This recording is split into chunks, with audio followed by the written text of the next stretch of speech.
কয়েক মাস ধরে রেমিট্যান্স প্রবাহ বৃদ্ধি এবং কেন্দ্রীয় ব্যাংক বিভিন্ন ব্যাংক থেকে ডলার কিনে জমা করায় বৈদেশিক মুদ্রার রিজার্ভ বেড়ে দাঁড়িয়েছে ৩০.25 বিলিয়ন ডলারে। আইএমএফ এর হিসাব পদ্ধতি বিপিএম ৬ অনুযায়ী রিজার্ভের পরিমাণ ২৫.৩২ বিলিয়ন ডলার। বান্ডেল থাকলে প্রতি সেনমানিতে টাকা বাঁচবে। বিকাশ সেনমানি বান্ডেল কিনে জিতুন প্রতি লেনদেনে। রবিবার বাংলাদেশ ব্যাংকের প্রতিবেদনে এই তথ্য জানানো হয়েছে। কয়েক মাস ধরে প্রবাসী আয়ের প্রবাহ বাড়ছে।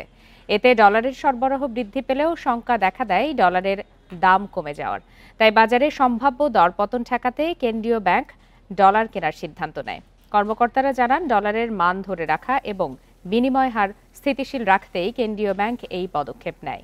এ পর্যন্ত চলমান নিলাম প্রক্রিয়ায় বিভিন্ন ব্যাংক থেকে ৫৮ কোটি ডলার কিনেছে কেন্দ্রীয় ব্যাংক।